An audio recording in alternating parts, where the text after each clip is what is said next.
philosophe, j'ai oublié son nom, qui disait « Il faut toujours avoir des rêves suffisamment grands pour ne jamais les perdre de vue pendant qu'on les poursuit ». Je pense que s'il y a quelque chose dans ma vie que j'ai réussi à faire, c'est ça. Je continuerai jusqu'au bout ça. Toute position, même bonne, devient mauvaise si elle est figée. Et j'ai toujours défendu l'idée que l'être humain était fabriqué pour le mouvement. Je me suis vraiment tournée vers l'idée que les personnes deviennent acteurs de leur santé et de leur efficience au lieu d'être dépendants des professionnels de santé. Ce qui m'a toujours porté, c'est de transmettre un message, notamment un message d'espoir, quoi qu'il arrive, même avec les personnes handicapées. La possibilité pour eux de transmuter leur potentiel, c'est vraiment ce qui me porte. Si moi, sur ce chemin, je peux l'aider à retrouver son chemin de vie, là, je suis pleinement heureuse. On ne doit pas parler aux gens comme à des enfants, on doit parler aux gens comme à des gens responsables qui doivent reprendre la responsabilité de leur vie. C'est le côté très négatif pour moi de cette société, très franco-française pour le coup. Les Français sont des gens qui ont la capacité d'innover. L'évolution de l'homme, elle se fait à la vitesse de la nature et pas à la vitesse de la société. On en est encore au niveau corporel, un peu à l'homme des cavernes. Je ne crois pas que je puisse te dire tout ça sans te raconter mon histoire. J'ai réussi à trouver un petit chemin, et ce petit chemin, finalement, il mène vers un sommet que je trouve de plus en plus merveilleux.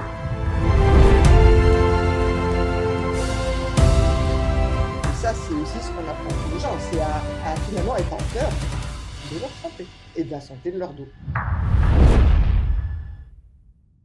Voilà, écoutez, bonjour à toutes et à tous, bonjour chères auditrices, chers auditeurs. Nous allons faire cette première interview avec donc Marie-Christine. Bonjour. Bonjour Olivier.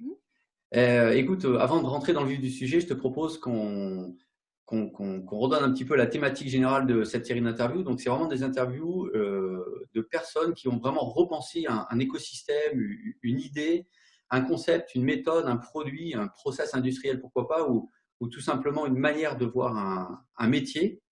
Donc ça, tu vas évidemment nous en parler. C'est vraiment les gens qui repensent le monde, parce que repenser le monde permet de changer le quotidien des gens. Et si on change le quotidien des gens, alors le monde change. Donc, je te propose que tu te présentes en quelques mots, nous dire un petit peu qui tu es, quel métier tu faisais avant, et puis maintenant, quel nouveau métier tu exerces. Alors, donc, je m'appelle Marie-Christine Mathieu. Au départ, je suis kinésithérapeute. J'ai été kinésithérapeute très jeune, à 21 ans. Et pendant de nombreuses années, j'ai exercé ce métier. Mais très rapidement, enfin, il y a 22 ans maintenant, je me suis orientée vers la rééducation des musiciens. Ça m'a ouvert énormément d'horizons et ça m'a notamment ouvert l'horizon non seulement de la prévention des problèmes, mais surtout une amélioration de l'efficience. Avec les musiciens, en plus, l'avantage, c'est que les musiciens demandent une précision absolument extrême.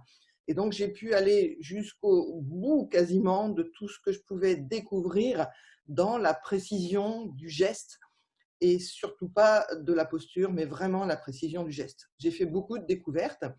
Du coup, je suis devenue formatrice pour musiciens et aussi dans les entreprises. Et petit à petit, je me suis vraiment tournée vers l'idée que les personnes deviennent acteurs de leur santé et de leur efficience au lieu d'être dépendants des professionnels de santé. Du coup, j'ai arrêté il y a quelques années mon activité de kinésithérapeute pour me consacrer à la formation, à l'éducation de la santé, mais aussi de la performance, mot qui me va pas tout à fait, donc je dis plutôt efficience, parce que derrière performance, il y a une notion de être le meilleur, se battre, alors que l'efficience, c'est juste être au mieux de sa forme pour faire ce que l'on aime faire. Et du coup, il y a 3 ans, j'ai monté une société qui s'appelle Smart Movements et qui est tournée vers la formation plutôt orientée par vidéo, par Internet, de façon à ne plus être dépendante des appels d'offres, des pouvoirs publics et qu'on me demande une sorte de canevas à faire qui, pour moi, ne m'allait pas parce que j'avais la sensation, et je l'ai toujours, que ce que l'on propose à l'heure actuelle aux gens ne fonctionne pas. Et donc, j'ai mis au point une méthode qui fonctionne pour devenir acteur de sa santé et de son efficience. Et donc, maintenant, je travaille beaucoup en vidéo, même si je travaille aussi éventuellement en présentiel. Et c'est grâce à ça que je t'ai rencontré, Olivier. Et c'est comme ça que nous avons fait notre rencontre et un peu notre chemin côte à côte de temps en temps. Bah, écoute, merci déjà pour cette belle présentation. Alors, je relève déjà plusieurs pépites, hein. Tu as parlé vraiment déjà d'une forme, en tout cas une forme d'indépendance. Tu as parlé déjà, tu as imaginé une autre manière de voir l'aide aux personnes. Alors, toi, je sais que tu travailles aussi pas mal sur la prévention de la douleur. Tu Oui. as été beaucoup dans le musicien. Si on refait un petit flashback, est-ce que tu pourrais nous redire comme ça, mais vraiment ce qui te vient spontanément à l'esprit? Ne réfléchis pas vraiment, peut-être s'il y avait 5-6 moments clés dans ton histoire. Je sais pas, ça peut être des rencontres, des livres, ou un mot que tu as vu quelque part affiché, un son que tu as entendu, je sais pas, un événement, une situation, qui t'ont amené à être, je dirais, j'aime bien dire, qui tu es et à faire ce que tu fais aujourd'hui. Est-ce qu'il y a des événements comme ça qui t'ont fait faire un saut en avant? Alors, des événements, des pépites, il y en a presque tous les jours. Des réflexions, des mots que je prends, des choses dans la nature et tout. Mais je vais dire que dans mon expérience professionnelle, il y a eu, tout d'abord, il y a eu un moment clé. J'ai travaillé pendant 8 ans avec des gens très handicapés qui avaient eu des accidents de la vie, soit de voiture, soit de sport, soit peu importe, et qui étaient handicapés à vie. Et ces personnes-là m'ont vraiment appris la vie humaine, l'humanité.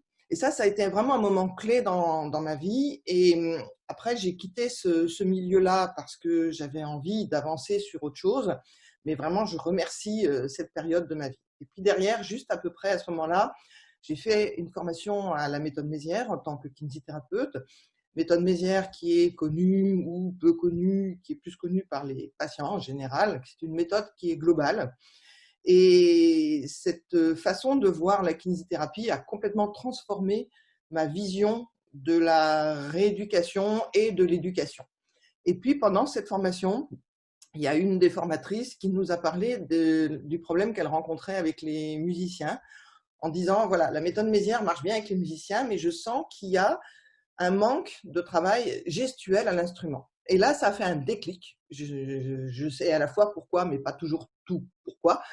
Et là, je me suis dit, mais bon sang, mais c'est bien sûr, c'est vraiment un milieu à découvrir où personne n'a encore été dans ce milieu, découvrir ces problèmes de ces personnes qui ont une performance énorme, qui donnent un investissement énorme, qui ont une passion énorme.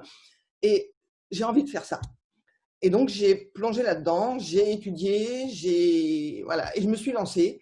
Et là, ça a été vraiment un virage dans ma vie qui m'a appris une autre façon de voir les choses grâce aux musiciens, avec leur sensibilité, leur passion et leurs difficultés très précises que j'ai pu, grâce à eux, étudier et puis qui marchaient. Donc, ça a été un moment fantastique de ma vie. Donc, tu nous as déjà parlé, on a déjà des très belles notions qui arrivent. Hein, vous voyez, c'est au fur et à mesure que les choses sortent, c'est en parlant que souvent les idées sortent. Tu nous as parlé d'humanité, tu nous as parlé de sensibilité, de passion. Donc, tu as vécu un certain tournant dans ta vie. Si on revient un petit peu encore en arrière, quand tu étais, en tout cas quand tu as exercé le métier de kiné depuis du début jusqu'à la fin, au-delà du métier lui-même, qu'est-ce que ça t'a inspiré? Qu'est-ce qui t'a fait vibrer dans ce métier? Au-delà évidemment d'avoir un métier et gagner sa vie, mais qu'est-ce qu'il y avait derrière ça qui t'a toujours porté pendant tant d'années, où tu t'es dit c'est vraiment quelque chose qui est fait pour moi? C'est quoi cette chose? Est-ce que tu pourrais mettre un mot dessus sur cette notion-là? Alors, comme beaucoup de soignants, je pense qu'au départ, j'avais un petit côté sauveur caché, donc qui a fait démarrer un peu cette idée d'être dans le niveau médical. Puis bon, moi, viens d'une famille où ma mère était médecin, mon frère est médecin, donc enfin, faisait des études de médecine un peu avant moi.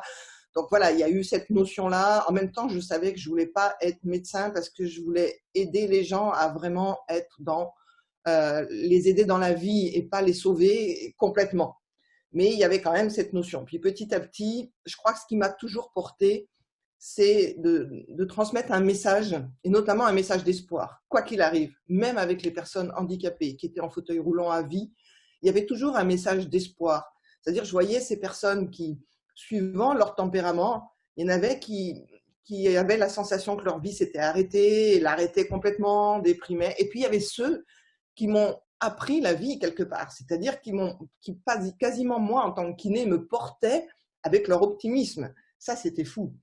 Et du coup, moi, je crois que ce qui me porte, c'est l'humain, même si des fois, je dois dire qu'il me déçoit pour certains côtés, mais j'ai toujours cet espoir dans l'humanité, dans le fond même de l'humanité, et l'aide aux personnes à travers la possibilité pour eux de transmuter leur potentiel, c'est vraiment ce qui me porte. Donc, on a une notion de potentiel, d'espoir. Oui, c'est très, très fort, hein. Là, on est en train on avance un peu plus. Donc, là, on essaie vraiment de creuser la question parce que souvent, quand on fait des interviews, alors soit c'est des interviews complètement business et c'est très bien, mais on parle que de chiffres et à un moment donné, ça aussi, ses limites. Soit on parle d'un métier, voilà, à la limite, on parle d'une passion. Et souvent, je pense, mais ça, c'est mon opinion, qu'une passion n'est qu'une matérialisation de quelque chose de plus profond. Et souvent, je pense qu'on a une cause qu'on défend, toujours, on a tous une grande cause qu'on défend qui nous dépasse forcément, à laquelle on adhère, on assiste. Toi, si tu avais une grande cause un peu dans ton monde idéal, donc tu en as déjà parlé, hein, l'humanité, comment tu pourrais l'exprimer si tu devais dire en une phrase un petit peu la grande cause que tu défends et à travers tout ce que tu as fait jusqu'à aujourd'hui qui défend cette cause? Ça serait quoi cette cause?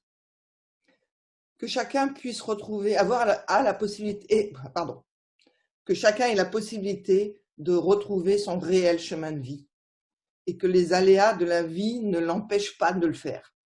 Et si moi, je peux être juste quelqu'un qui, à un moment donné, quand la vie de la personne rencontre des embûches qui font que cette personne risque de quitter ses passions, de quitter sa voie, de quitter son chemin de vie, si moi, sur ce chemin, je peux l'aider à retrouver son chemin de vie, là, je suis pleinement heureuse. C'est vraiment ma satisfaction. Écoute, génial. Du coup, ce chemin de vie, cet espoir dont tu parles, toi, tu l'as fait et l'effet de ta vie le montre, hein, le démontre, le prouve. Tu l'as fait à travers, on va dire, la santé, une forme de santé, Oui. une pratique en tout cas de santé, pour être un peu plus large. Comment tu définirais un petit peu ta pratique de santé? Parce que j'ai senti tout à l'heure quand tu l'as dit, quand tu l'exprimais, que donc tu avais ta famille de médecins, enfin ta famille, certains sont médecins, donc je dirais de manière plutôt officielle. Toi, tu t'es pas forcément opposé à cette vision, simplement tu as une vision, une approche, un chemin différent. Qu'est-ce que tu t'es dit à un moment donné qui t'a fait choisir un chemin différent de la voie classique de la médecine avec toutes les formes évidemment de métiers qu'on connaît? Pourquoi tu es allé vers une voie un peu plus différente, un peu plus peut-être un peu plus douce ou qu'est-ce que tu pourrais nous dire là-dessus? Alors, je pense qu'il y a deux choses qui ont mené à ça. La première chose, c'est ma maman. Ma maman était médecin du travail, mais elle m'a toujours tenu un discours tellement humain, elle m'a enseigné ça depuis que je suis petite. Et puis, mais ma maman était quelqu'un qui a eu du mal à se réaliser réellement. Et je pense que derrière ce travail, j'ai vraiment porté à la fois mes passions et à la fois la passion de ma mère. Et tous les jours, ma maman est décédée depuis 1 an et demi, et tous les jours dans mon métier, je pense à tout ce qu'elle m'a transmis. Et ça, c'est vraiment la première chose. La deuxième chose, c'est que bon, moi, je suis quelqu'un qui a besoin de vivre passionnément, de vivre des sensations. J'ai fait beaucoup de sport à sensations. J'ai besoin d'avoir de l'énergie en fait autour de moi. Et cette médecine en fait qui est normée, qui est voilà, si ça va pas, on va vous sauver, et puis ça marche pas parce que je pense que c'est chacun en nous qui avons les moyens de prendre notre vie en main, et que quelque part on ne doit pas parler aux gens comme à des enfants, on doit parler aux gens comme à des gens responsables qui doivent reprendre la responsabilité de leur vie. Et c'est vraiment ça que petit à petit j'ai mis au point, je vais dire inconsciemment, à la fois en conscience et à la fois en intuition. Voilà, j'aime bien ce mot d'intuition, je suis quelqu'un de très intuitive, mais quelque part, si je refais le trajet depuis que j'ai eu mon diplôme à 21 ans, j'ai toujours fui finalement tous les systèmes qui m'enfermaient dans quelque chose où on était sauveur. Même si j'avais ce côté sauveur au départ, il ne me plaisait pas. Et c'était aider les gens à faire une communauté de vie, avec de l'espoir, avec de l'amour, au sens large, au sens, je vais dire, profond du terme, avec l'humain tel qu'il est réellement et pas forcément cette société qui nous amène à un humain qui consomme, un humain qui met de la haine. Non, c'est quelque chose j'ai envie de dire que chacun doit être responsable. C'est peut-être ce qui me gêne le plus à l'heure actuelle dans la santé et dans d'autres systèmes, c'est qu'on parle un peu aux gens comme à des enfants et on ne leur dit pas qu'ils peuvent être responsables. Donc on leur dit qu'on va les sauver, mais ça ne marche pas toujours parce que par exemple, même en chirurgie, si derrière, il n'y a pas une bonne rééducation, il n'y a pas de possibilité que les gens vraiment s'en sortent. Et ça, c'est petit à petit ce qui m'a fait tourner le dos à la kinésithérapie telle qu'elle est pratiquée sur le terrain. C'est qu'on nous amène de plus en plus à être des acteurs techniques et plus du tout des acteurs humains. Et moi, je veux garder ce lien humain. Et ce qui est bizarre, c'est que, aussi bizarre que ça puisse paraître, c'est que le travail avec la vidéo, par Internet, me permet énormément de garder cette humanité, beaucoup plus que sur le terrain. Alors ça, c'est une excellente chose. D'ailleurs, on en parlera juste après, quand on viendra plus sur ta nouvelle vision de l'ergonomie, enfin oui, même ta nouvelle pratique, je dirais. Donc là, oui, c'est très fort parce que tu nous as parlé. En fait, il y a un fameux slogan qu'on connaît tous, hein, pour une santé libre, autonome et responsable. Hein. C'est un petit peu je dirais le trio un petit peu qu'on retrouve et qu'on retrouve beaucoup dans les gens qui sont dans une même forme de manière de voir la santé en général, hein, sans forcément s'opposer, parce que c'est pas forcément intéressant de s'opposer, parce que c'est pas un combat contre les autres, c'est un combat pour aider les gens. Donc il faut pas se tromper de cible. On est d'accord. Il y a beaucoup de gens qui font une erreur, même s'il y a des choses à remettre en question bien sûr, mais il faut pas se tromper de combat. Toi, tu as vraiment eu, donc d'ailleurs c'est marrant, on retrouve cette notion d'espoir que tu as répété plusieurs fois. Vous voyez, hein, ce qui est intéressant, là je m'adresse aussi aux auditrices, auditeurs, quand on a ce type d'échange comme ça, peut-être vous avec vos clients, vous avec vos partenaires, regardez bien les choses qui reviennent, les mots, les éléments, et puis surtout quand la personne vous le dit, est-ce que ça vibre, est-ce que vous ressentez, je ne sais pas, quelque chose de physiologique, un frisson, une sensation, un pincement, une pression peut-être au poumon ou autre chose, ou à la tête. Essayez de voir si ça génère quelque chose chez vous, hein, en résonance. Alors, des gens sont plus ou moins sensibles. Et c'est ces choses-là qui nous permettent de dire que la personne est vraiment dans ce qu'elle vit, dans ce qu'elle a vécu, que ça la touche profondément. Voilà, ça c'est une petite aparté pour les personnes par rapport à mon sujet, ce qui me concerne. Mais revenons à toi tout de suite. Est-ce que tu pourrais peut-être nous dire comme ça, alors je vais faire volontairement ce type de questionnement. Tu as déjà commencé à y répondre, mais ce qui peut-être t'a vraiment énervé, alors là c'est vraiment qu'est-ce qui toi t'a énervé ou t'énerve encore quand tu vois la manière de fonctionner alors peut-être pas la santé en général, c'est trop large, mais dans ce que tu vois dans la pratique je sais pas, de ce type de pratique de kiné ou autre, alors sans évidemment aucune diffamation, attention.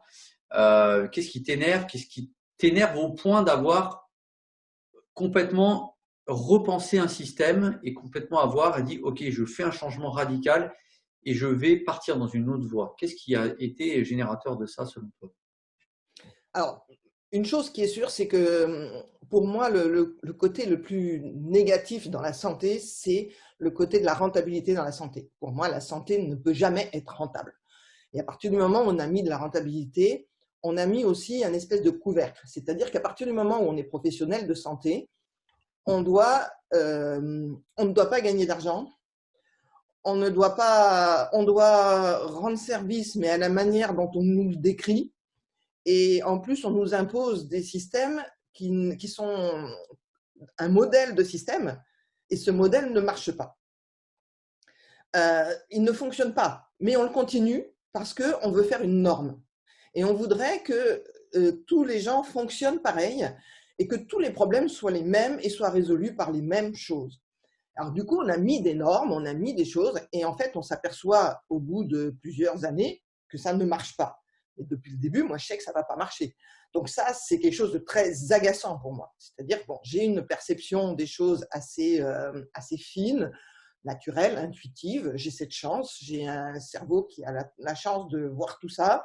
Mais ça a une chance, mais en même temps, c'est très agaçant parce que je vois ce qui est mis en route et je me dis, bon, d'accord. Donc maintenant, il va falloir attendre 4 ans, 5 ans pour qu'ils se rendent compte que ça ne marche pas.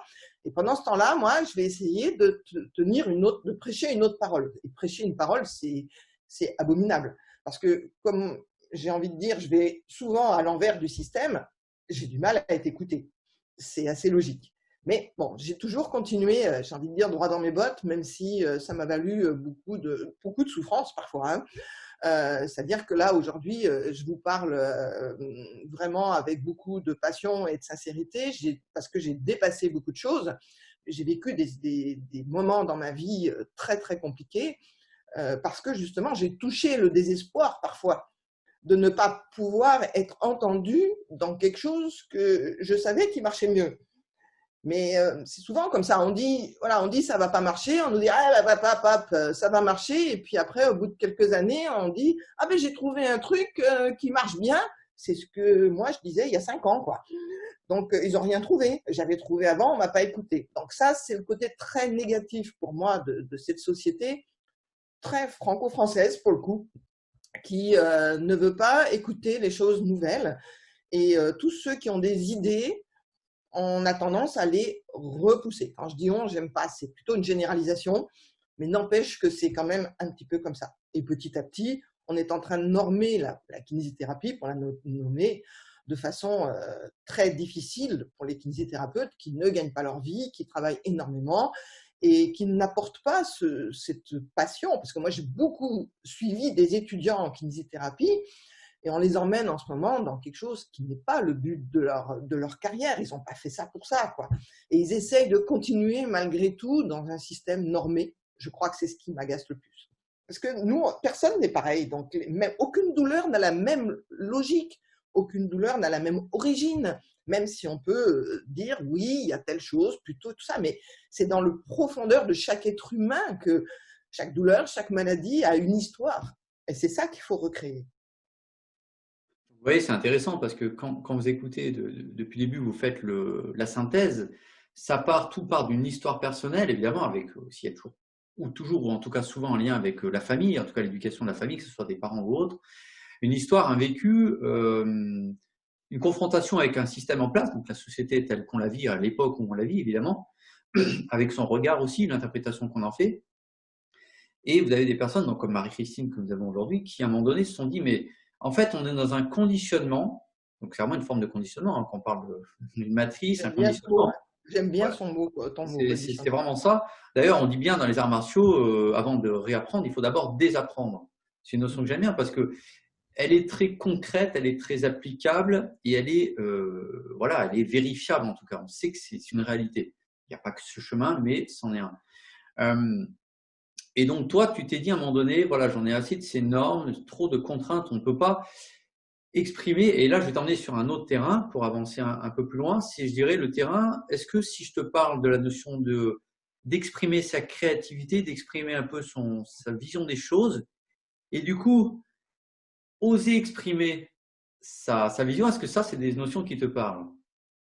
Ah, ça me parle énormément, et de plus en plus en vieillissant, j'ai envie de dire. Je me rends compte que j'ai eu du mal à exprimer ma créativité parce que quelque part, au départ, j'ai suivi une espèce de norme inconsciemment, et que petit à petit, je me suis mis à la hurler, ma créativité, et à avoir envie que des gens me suivent, pas parce que je voulais être un gourou, mais parce que, et avec des disciples, c'est pas du tout le but, c'est au contraire de fédérer autour de quelque chose que je sais dont l'être humain a besoin, et c'est une réalité, parce que je vois bien comment ça fonctionne avec les gens avec qui je travaille ou avec qui je suis en lien. Mais cette créativité, elle fait partie de beaucoup d'êtres humains, et cette créativité est très étouffée dans notre société, notamment notre société franco-française. Et ce besoin de créativité, bon, il est très fort chez moi, il est très fort chez beaucoup de gens.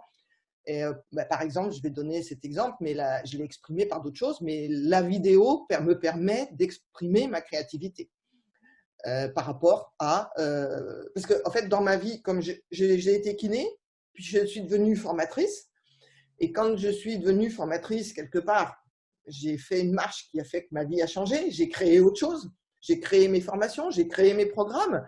Tout allait bien. Et puis petit à petit, la société, alors ça c'est quelque chose qui est mal connu, mais a fait plonger les formateurs. C'est-à-dire qu'il n'y a pas que moi. Moi, j'ai vu les formateurs autour de moi qui s'effondraient parce qu'on a décidé qu'un formateur, peu importe combien ils étaient payés, mais il fallait diminuer de 50, de 75% leurs revenus. Et donc, toutes les boîtes de formation, les petites boîtes de formation, comment dirais-je, fermaient pour laisser la place aux grosses boîtes. Et moi, j'ai tenu un peu plus longtemps parce que j'avais une niche très spécifique avec les musiciens où j'étais la seule. Et puis, un jour, eh ben, j'ai perdu 80% de mon chiffre d'affaires en un an. Et tout s'est bousculé. Et c'est là-dessus que j'ai décidé de rebondir et que j'ai eu la chance de rencontrer des personnes qui m'ont permis de penser au modèle de la vidéo. Et là, je suis reparti sur un autre modèle pour exprimer ce que j'ai à dire, exprimer ma créativité et continuer à fédérer humainement quelque chose. Donc peut-être que si je reprends tes termes depuis le début, je dirais qu'il y a un point qui ressort vraiment de manière très claire maintenant, que d'ailleurs tu as répété plusieurs fois avec des mots différents. C'est vraiment en tout cas si on parlait en ce qu'on ne veut plus, ça serait d'éviter que les personnes soient bridées, tu as utilisé ce mot, en tout cas dans leur potentiel. C'est vraiment quelque chose qui ressort et du coup aussi en phase de leur donner l'espoir de ce qui peut être possible pour eux, tout en les gardant vraiment autonomes et responsables, hein, c'est ce qu'on disait tout à l'heure. Donc, oui, on commence un petit peu à avoir quelque chose d'assez clair dans toutes ces notions à travers une histoire d'une personne. Et donc, pour avancer encore dans notre histoire, à un moment donné, donc ça, c'est ce qui s'est passé, c'est du coup ce qui t'a construit et ce que toi, tu as voulu construire et déconstruire d'une certaine manière, en tout cas par rapport à toi. Et à un moment donné, tu t'es dit, mais en fait, là, je suis bloqué. Je vois que j'ai atteint une limite pour changer le système. Tu l'as constaté, hein, tu en parleras évidemment beaucoup mieux que moi. Et tu t'es dit, maintenant, je prends ma responsabilité, je prends mon bâton de pèlerin et je vais aller créer moi-même ce que j'ai peut-être jamais pu vraiment faire avant, en tout cas tel que je voulais le faire, exprimer mes idées, ma créativité. Est-ce que tu peux nous parler un peu de ce moment charnière? Qu'est-ce que tu as peut-être même aussi ressenti? Comment tu l'as vécu toi intérieurement?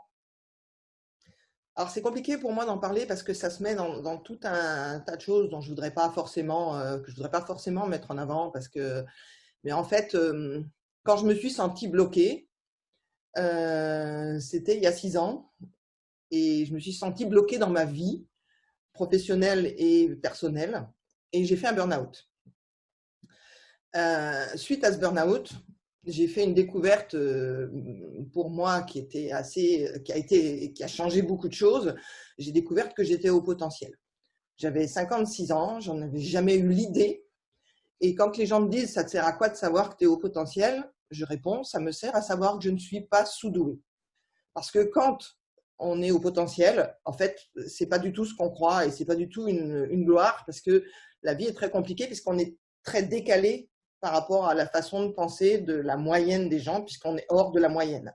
Et pourtant, les hauts potentiels ont un point commun, c'est une humanité, une gentillesse, un désir de bien faire, un désir de faire avancer les autres. Voilà, il n'y a pas cette idée de gagner, d'être le meilleur et tout ça. Du coup, j'ai découvert ça m'a pris un peu d'énergie et de temps de découvrir ça. Il y a eu un choc en me disant, mais attends, mais ça veut dire que depuis que je suis petite, je fonctionne en essayant de m'habituer dans une norme alors que moi, je ne pourrais jamais fonctionner comme ça. Du coup, ce choc a été énorme, mais en même temps, c'est ce qui m'a donné l'idée que, puisque j'étais pas sous-douée, je pouvais avancer et faire avancer les autres et que j'étais au moins au même niveau que les autres.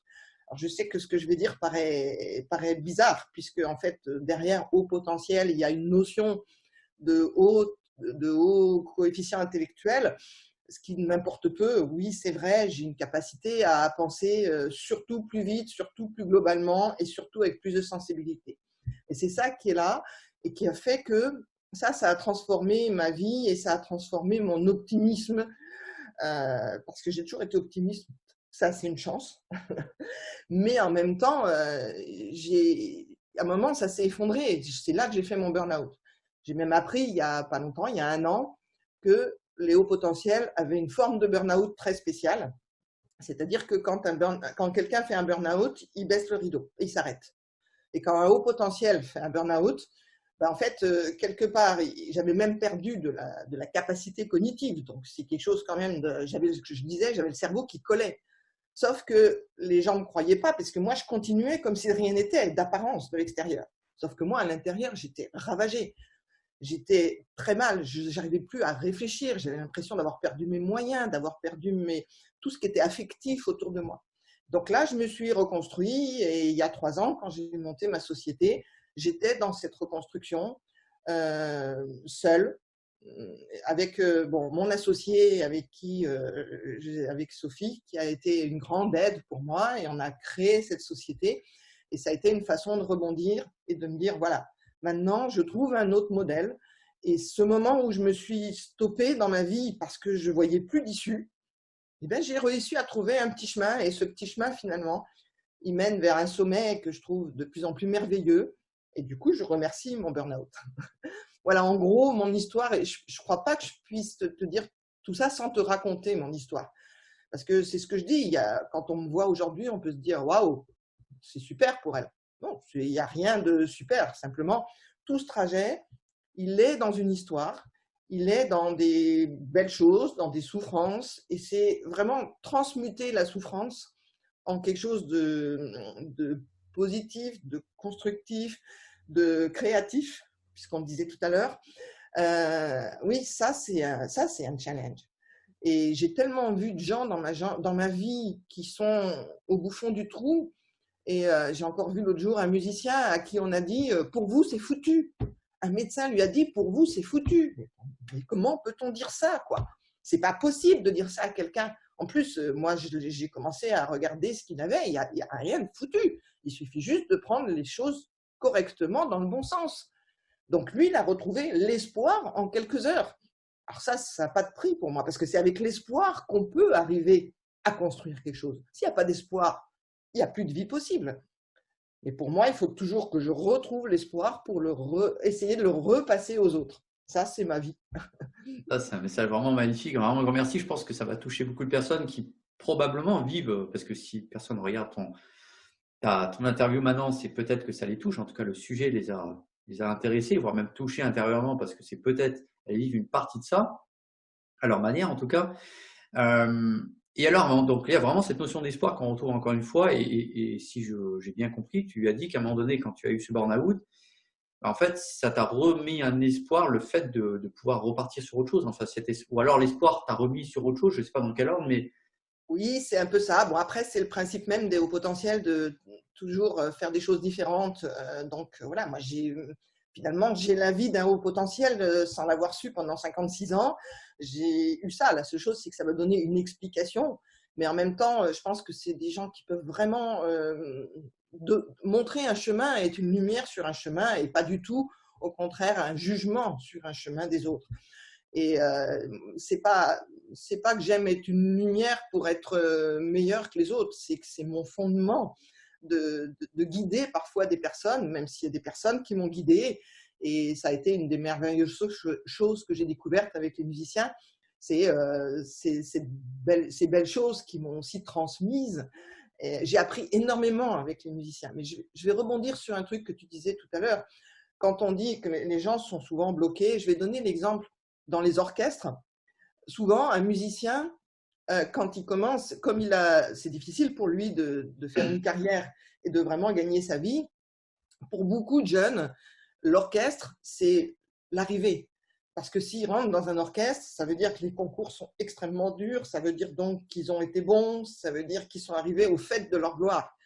Il y a des gens qui arrivent à 25 ou 30 ans. Hein, puis là, ils se retrouvent devant quelque chose qui est bloqué. Pourquoi? Parce qu'ils n'arrivent pas à exprimer leur créativité, parce qu'on leur dit voilà comment il faut jouer à tel moment et tout ça. Alors, il y a des gens qui l'acceptent très bien, qui le vivent très bien, mais il n'y en a pas tant que ça. Et quelque part, ces musiciens, ils ont envie de voir qu'ils peuvent finalement jouer mieux, différemment, avec plus d'expression. Et du coup, souvent, ils font du parallèle avec la musique de chambre. Et en musique de chambre, ils vont pouvoir justement s'exprimer. Et moi, quand j'ai aidé des gens à finalement faire de la musique de chambre à côté de l'orchestre, ça a été absolument fantastique. J'ai eu la chance d'aller à un concert privé cet été d'une violoniste qui est devenue une amie, qui a fait un concert de musique de chambre. J'y suis allée et comme je lui dis, elle m'a touchée émotionnellement et je la remercie. Et en même temps, c'était quelqu'un que j'avais aidé à un moment parce qu'elle n'arrivait plus à jouer. Donc tout ça, c'est vraiment des belles choses.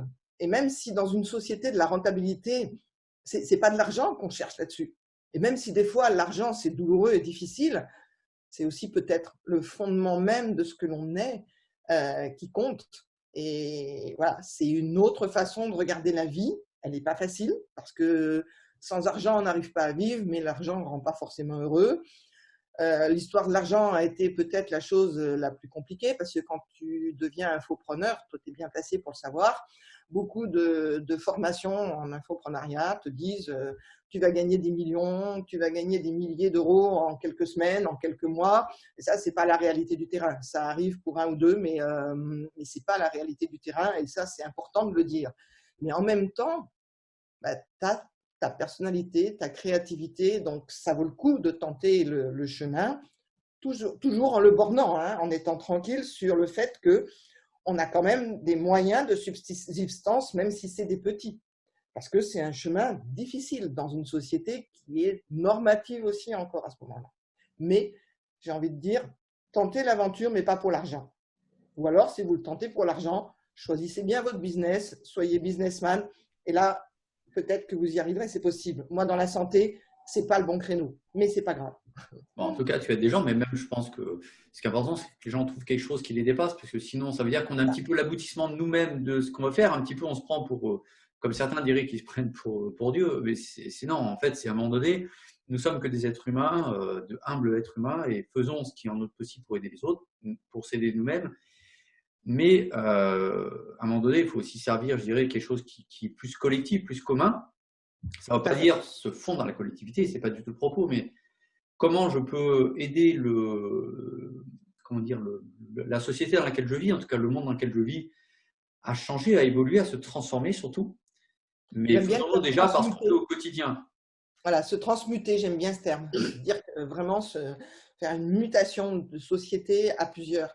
David Servan-Schreiber avait fait une chronique, j'aimais bien, il disait si vous mettez 10 000 personnes dans un stade et qui commence à être en masse comme ça, il suffit qu'il y ait quelques personnes qui commencent à tourner dans un sens et petit à petit, tout le monde tourne dans ce même sens. Et il suffit qu'il y ait 5% qui tournent, qui commencent à tourner dans l'autre sens. Ça prendra du temps, mais au bout d'un moment, tout le monde tournera dans l'autre sens. Et il concluait en disant soyons ces 5%. Et j'ai envie de dire ça, oui, ne cherchons pas à faire tourner dans notre sens que l'on choisit. Cherchons à fédérer finalement un choix chez les gens, un choix chez les personnes. Cherchons à fédérer pour que chacun puisse se transmuter vers ce qui finalement est son inspiration profonde. Voilà. Écoute, dernière partie du coup de cet entretien, je te propose, passons maintenant du coup à ce que tu as pu mettre en place, mais surtout, là, on est vraiment dans ce moment charnière où tu as pu, alors ça, c'est les mots que j'utilise personnellement, mais tu as pu, de mon point de vue, repenser une approche, un système, de par tout ton passé, évidemment, que tu viens de nous expliquer. Et alors, tu vas nous en parler un petit peu, donc tu t'es, je crois, formé à l'ergonomie, c'est ça? Alors, je me suis pas vraiment formée à l'ergonomie. En tant que kiné, je suis ergonome. Et derrière, j'ai vraiment étudié une autre forme d'ergonomie. C'est-à-dire que petit à petit, j'ai vu l'ergonomie se tourner vers quelque chose d'hyper scientifique sur le postural. Et j'ai toujours défendu l'idée que l'être humain était fabriqué pour le mouvement et que la posture n'était qu'un point de départ à quelque chose qui allait vers le mouvement. Et ça fait des années puisque j'ai créé la méthode intelligence du mouvement en 1998. Donc ça fait quand même 22 ans. Et pour moi, ça a toujours été intelligence du mouvement parce qu'intelligence vient du latin intelligere qui veut dire comprendre. Donc c'est comprendre le mouvement pour bien le faire. Pour moi, tout ce qui est posture n'est qu'un point de départ du mouvement. Et ça, c'est pour ça que j'ai créé l'ergonomie en mouvement qui s'oppose finalement à beaucoup de formes d'ergonomie qui sont sur des calculs vectoriels, sur des choses à l'instant T. Mais l'instant T, un dixième de seconde plus tard, il est plus valable. Parce que ce qui compte, c'est la mise en mouvement. Alors, j'aimerais pour ça que tu puisses nous illustrer par un exemple très concret. Alors, c'est un exemple qu'on connaît tous les deux. Tu expliqueras pourquoi, mais que tu nous illustres très concrètement à travers cet exemple-là pour que les gens comprennent bien, on va dire, la version de l'ergonomie classique, en tout cas pour un exemple donné, et son autre définition de l'ergonomie en mouvement pour la même chose. Donc, parlons par exemple de la posture de quelqu'un assis sur un siège, comme on l'est tous les deux, toi et moi maintenant, en train de parler, ou quelqu'un qui travaillerait sur informatique, ou quelqu'un même qui lit un livre ou autre chose. Donc, ça concerne pas mal de personnes. Si j'ai bien compris, mais c'est toi évidemment qui va en parler, mais de l'extérieur, si j'ai bien compris, je crois que tu disais que finalement tous ces sièges qu'on te vend, c'est un exemple parmi d'autres qu'on prend volontairement, ces sièges qu'on nous vend avec des cales-fesses, des cales dos, des choses dans tous les sens pour qu'on soit bien sur le moment, tu avais l'air de dire qu'à un moment donné, ça peut être contre-productif. Est-ce que tu peux nous expliciter tout ça? Alors, le problème, c'est qu'effectivement, à l'heure actuelle, en ergonomie, on cherche à immobiliser les gens en bonne position. Ok. Et moi, j'ai un slogan qui dit « Toute position, même bonne, devient mauvaise si elle est figée ». Ça, c'est vraiment un slogan que tu peux écrire partout en ce qui me concerne. C'est « Toute position, même bonne, devient mauvaise si elle est figée ». Or, en fait, je vais donner l'exemple des cales dos. On a eu l'idée depuis quelques années de recréer ce qu'on appelle la lordose lombaire, c'est-à-dire de mettre une cale dans le dos pour recréer le creux lombaire et le caler dans cette position-là.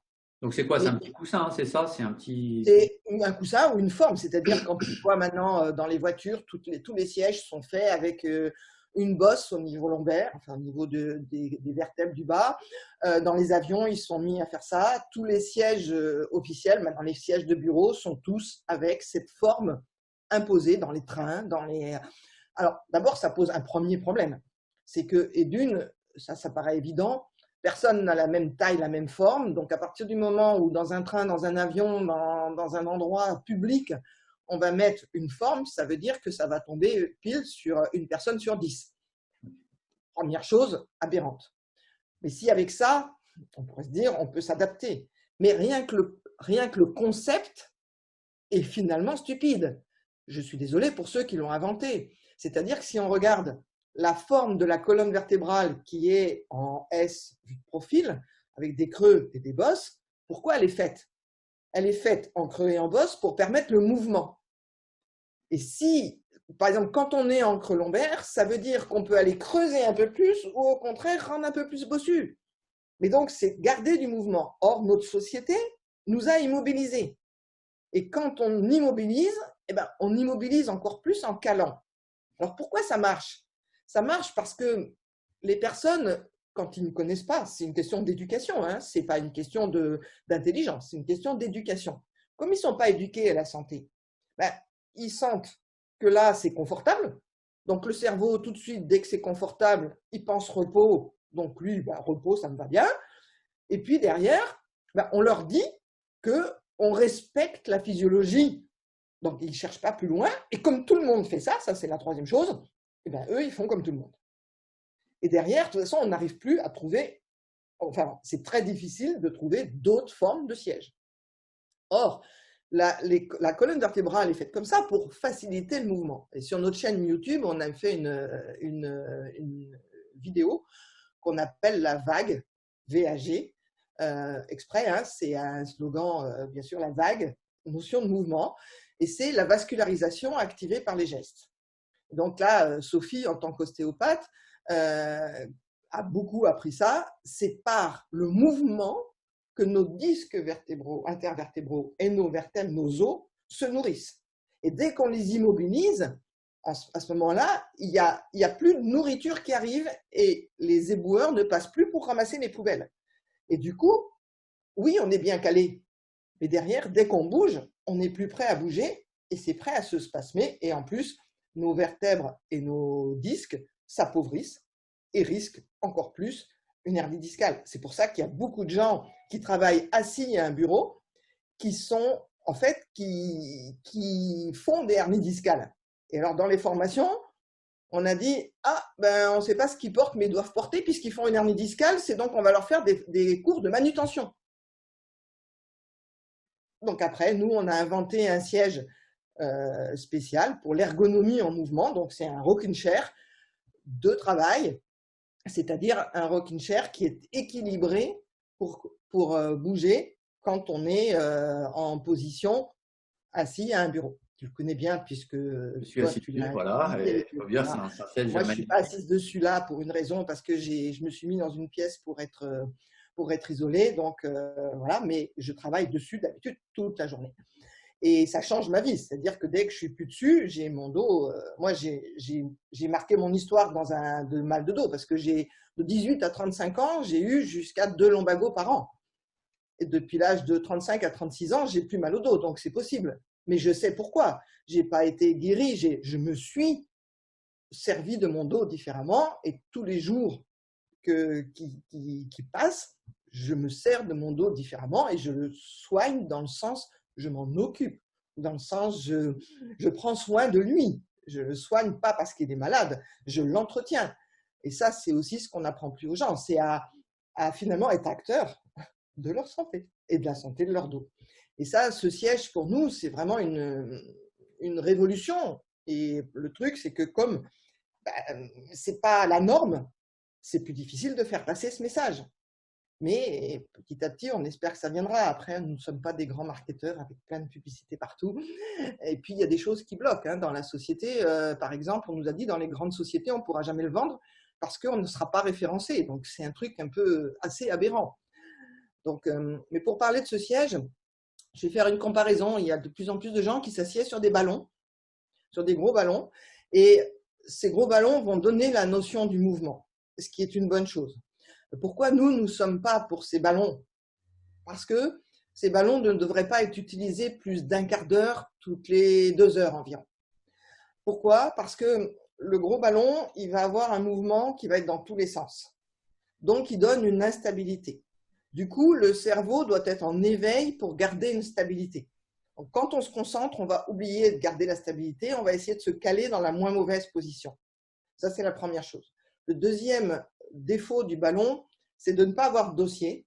Or, le repos intellectuel doit s'accompagner d'un repos physique.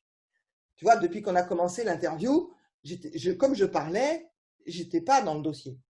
Par contre, moi, j'ai fait quelque chose que je fais naturellement.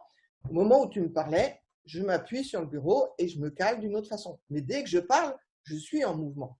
Et ça, ce siège le permet, alors que le ballon, on va aller de quelque chose qui nous fatigue à quelque chose d'essayer de se caler d'une autre façon.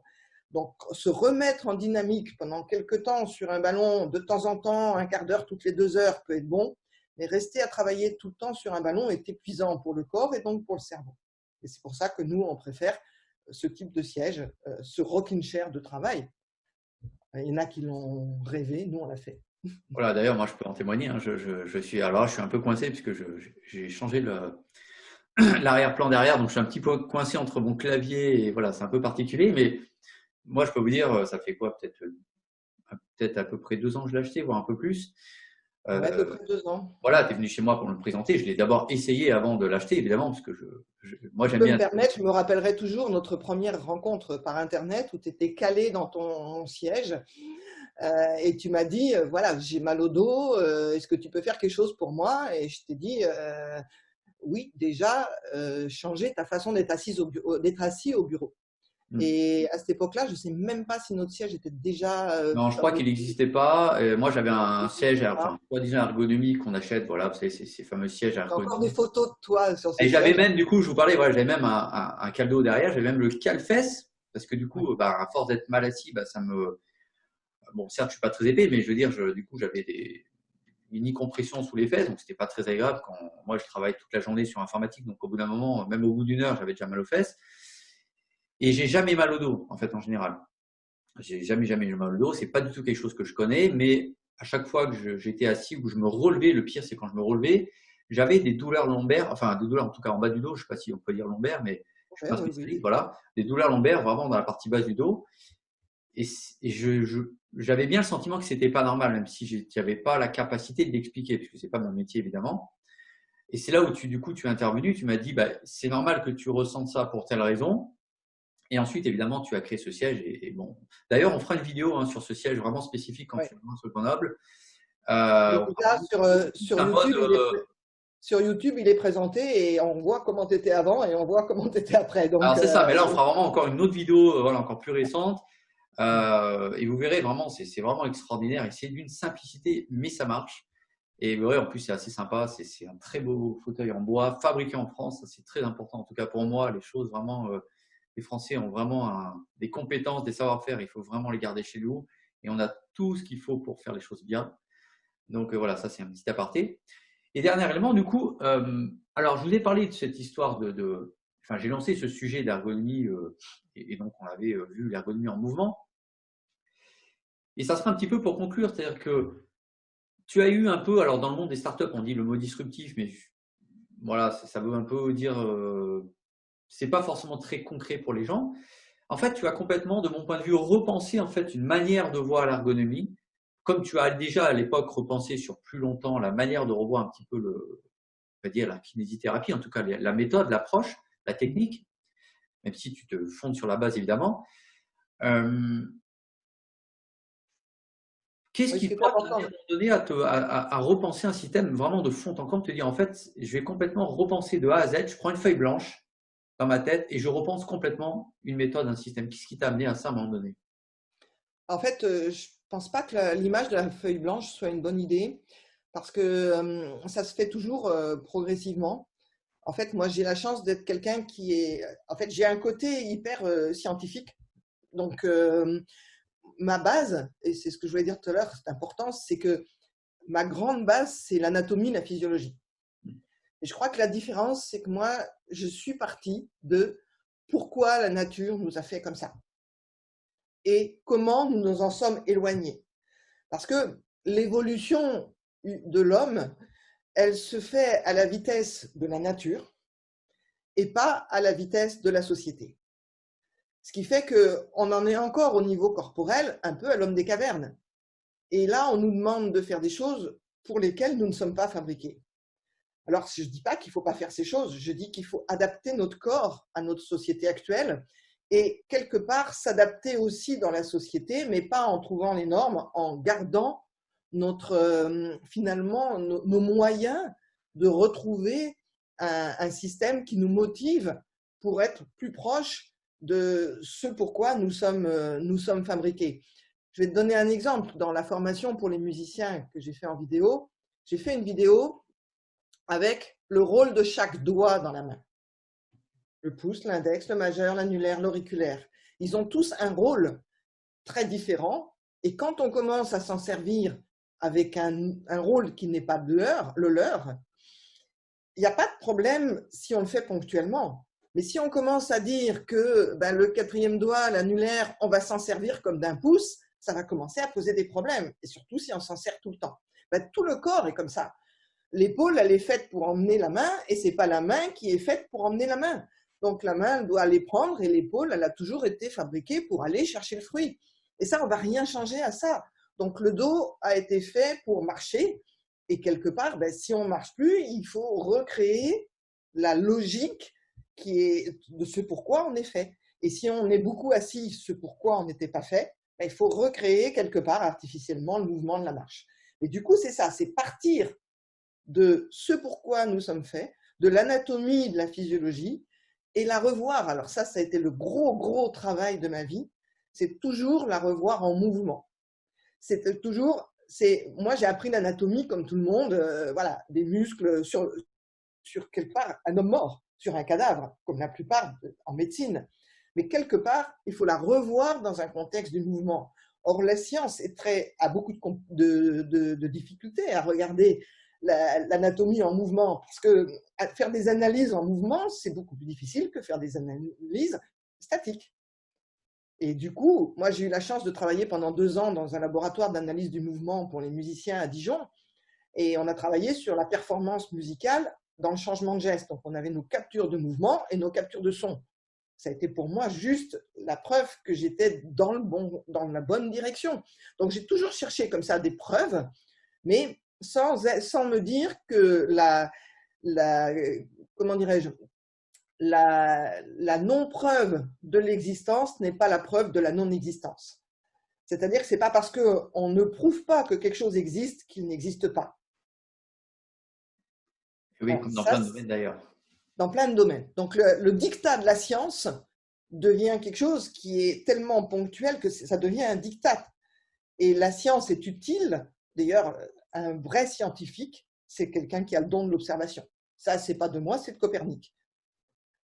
Et c'est pas quelqu'un qui va faire des vecteurs pour montrer que à l'instant T, le 8 octobre 2020 à midi 12, cette personne avait la bonne position. On s'en fiche complètement. Parce que c'était midi 12, juste le 8 octobre 2020. Et c'est ça le problème à l'heure actuelle, c'est qu'on veut tout prouver, mais on veut partir du principe que ce qui n'est pas prouvé n'existe pas. Ce n'est pas vrai. En fait, on a l'impression qu'il y a beaucoup de gens, quel que soit leur métier, que ce soit la science ou ailleurs, mais on le voit encore plus aujourd'hui dans la science, c'est que les personnes veulent surtout montrer qu'ils ont raison. Alors qu'en fait, ce n'est pas ça qui est important. Ce qui est important, c'est de créer quelque chose qui change la vie des gens, qui fonctionne. Et si on doit remettre en cause complètement son mode de pensée, eh ben, c'est pas grave. On va ni mourir, ni passer pour quelqu'un de bête. On va plutôt se dire à un moment donné, j'ai su avancer, j'ai su me dépasser moi-même, parce que c'est un dépassement de soi-même, et dire je repense différemment les choses, et du coup je suis plus efficient, pour reprendre ton terme, et donc je peux d'autant plus aider les gens. Donc en fait, c'est être toujours au service de soi-même et des autres, de se dire je suis prêt à changer d'avis complètement, à revoir mon mode de pensée, plutôt que de dire je m'accroche à quelque chose pour montrer que j'ai raison, pour prouver que tout ce que j'ai fait avant avait un sens. Ça a toujours un sens, mais c'est une question pas que d'ego, mais c'est une question de manière de voir la vie, et de ne pas se centrer uniquement sur soi, se centrer surtout sur les autres, être au service des autres. C'est une vraie notion. Ça ne veut pas dire s'oublier, bien sûr, mais d'abord s'occuper de soi pour être au service des autres. Et je pense que ça traduit beaucoup ce que tu dis là. C'est vraiment cette notion d'avancer, d'être prêt à être curieux, être à l'écoute pour vraiment toujours avancer et non pas se bloquer dans quelque chose du passé. Oui, mais c'est vrai que voilà, du coup, je repense au début de notre interview, au tout début où je t'ai parlé de ma passion, de mon envie de découvrir, de mon humanité, de l'envie d'aider les gens. Et effectivement, maintenant, je cherche à vivre financièrement avec ce que je fais, mais j'ai jamais perdu ça de vue. Et il y avait un philosophe, j'ai oublié son nom, qui disait il faut toujours avoir des rêves suffisamment grands pour ne jamais les perdre de vue pendant qu'on les poursuit. Et je pense que s'il y a quelque chose dans ma vie que j'ai réussi à faire, c'est ça. Et je continuerai jusqu'au bout ça, c'est-à-dire ce rêve de fédérer autour de moi des gens heureux d'être bien dans leur corps et du coup de pouvoir toucher finalement cette créativité grâce à ce bien-être physique qui n'est pas lié à simplement un instant T, je fais telle méthode qui va faire que je fais de la relaxation, je fais de la méditation, je suis bien ponctuellement. Non, je suis dans ma logique tout le temps, où je suis dans mon humanité, je suis dans le respect de ce pourquoi je suis fabriquée. Et moi, quand je me regarde dans la glace le matin, eh ben, je me plais, je me fais pas honte, parce que j'ai été je parle pas de moi, hein, je parle de ce que chacun doit arriver à faire. Hein. Moi, ça marche pour moi aussi. Je me regarde pas dans la glace en me disant quelle horreur. Je parle pas physiquement, hein, je parle de mon trajet. Et je crois que ça, c'est une grande force de se dire, j'ai tenu finalement ma valeur, les valeurs pour lesquelles je suis là.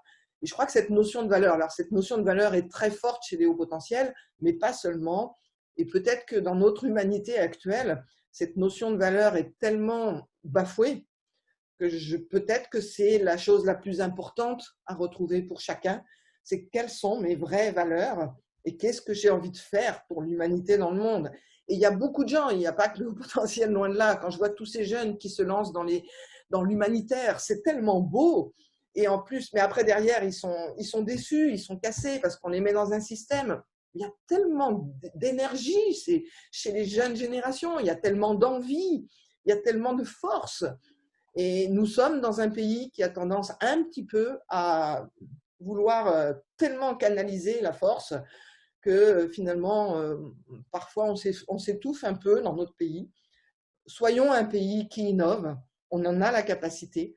Les Français sont des gens qui ont la capacité d'innover.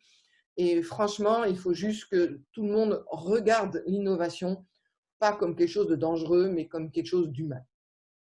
Voilà. Mais écoute, ça sera peut-être le mot de conclusion, sauf si tu as quelque chose à rajouter, mais c'est une belle conclusion en tout cas, un beau message d'espoir pour les gens. J'espère, écoute, j'aimerais. On a eu la gentillesse de nous écouter et surtout de te découvrir.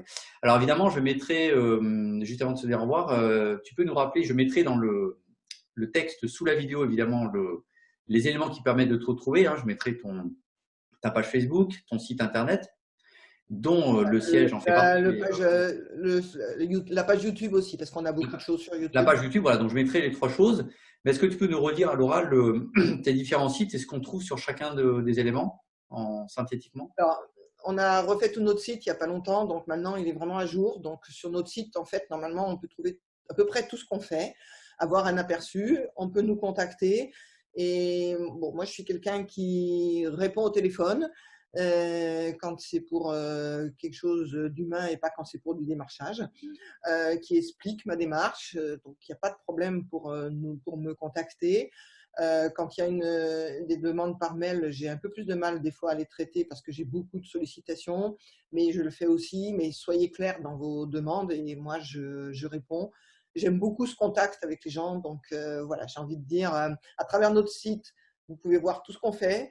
À travers notre chaîne YouTube, vous pouvez vraiment avoir un aperçu des idées qu'on transmet.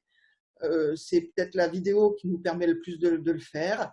La page Facebook, j'en ai 4, hein, donc c'est un peu. Voilà, moi, je suis pas très Facebook, mais il y a des choses. Il y a les musiciens ont besoin de nous. J'ai la page Smart Movement. J'ai la page Aimez votre dos parce que j'ai fait ce programme depuis quelques mois qui n'est pas vraiment lancé parce que c'est dur de se faire connaître, mais je l'ai appelé Aimez votre dos pour justement ne pas être là, vous aurez plus mal au dos aussi. Non, c'est aimer votre dos. Je trouve ça, le message beaucoup plus fort. Donc tout ça est sur notre site et puis ce n'est qu'un début et j'aime beaucoup échanger avec tout ça. Donc c'est tout ce que je peux dire. Ben, en tout cas, un immense merci à toi d'avoir partagé toutes ces informations qui sont très très précieuses pour tous, vraiment toutes les personnes qui nous écoutent. Un grand merci aux personnes qui ont pris le temps et que la gentillesse de venir t'écouter à travers cette vidéo. Et puis, ben, en tout cas, nous, on fera d'autres vidéos, bien sûr, prochainement. C'est un grand plaisir de passer ce moment avec toi. Moi aussi, De Olivier, l'humain. toujours. Voilà, de la passion, de l'humain, c'est ça qui est vraiment important.